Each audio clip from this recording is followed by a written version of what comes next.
السلام علیکم ورحمۃ اللہ وبرکاتہ۔ وہ روزانہ آتی تھی میرے کلینک پر، سب سے آخری سیٹ پر بیٹھ جاتی اور اپنی باری کا انتظار کرتی رہتی۔ اپنے سے بعد میں آنے والوں کو بھی پہلے چیک اپ کرانے کے لیے اپنی جگہ دے دیتی اور کھسکتی ہوئی وہیں آخری سیٹ پر پہنچ جاتی۔ عورتیں اپنی بیماریاں بتاتی تو وہ غور سے سن رہی ہوتی اور ان سے سوال و جواب بھی کرتی۔ عمر کوئی 35-40 کے لگ بھگ ہوگی۔ کپڑے قیمتی نہیں مگر صاف ستھرے ہوتے تھے۔ میں ملک کا مشہور ڈاکٹر ہوں۔ دن میں سرکاری اسپتال میں ہوتا ہوں اور شام میں اپنے پرائیویٹ کلینک پر رات گئے تک بیٹھتا ہوں۔ میری پریکٹس خوب چلتی ہے۔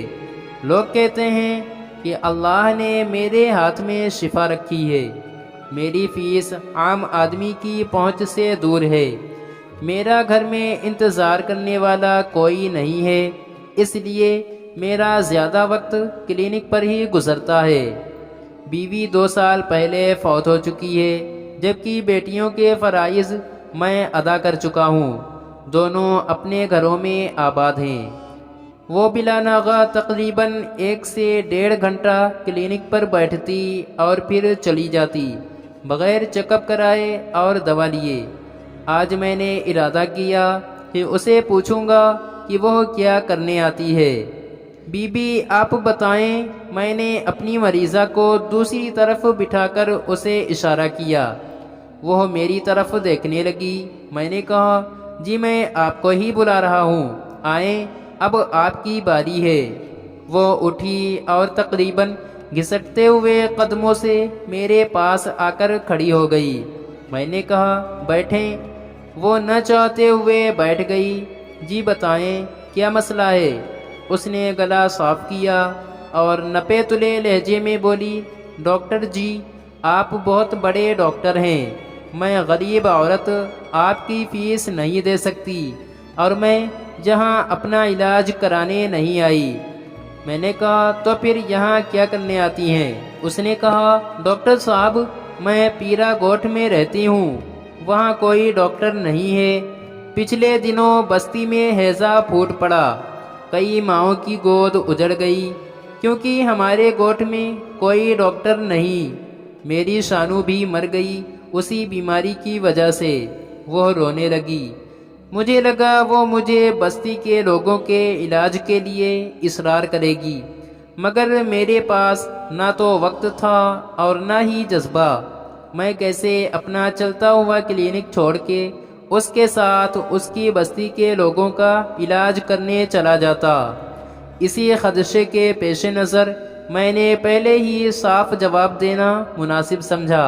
میں نے کہا دیکھو بی بی اس میں میرا کوئی قصور نہیں، اگر وہاں کوئی ڈاکٹر نہیں، یہ میری نہیں حکومت کی ذمہ داری ہے اور میں اس سلسلے میں تمہاری کوئی مدد نہیں کر سکتا۔ برائے مہربانی میرا وقت ضائع نہ کریں۔ میرا غرور اور تکبر میرے لہجے سے جھلک رہا تھا۔ میرے مریض میرا انتظار کر رہے تھے۔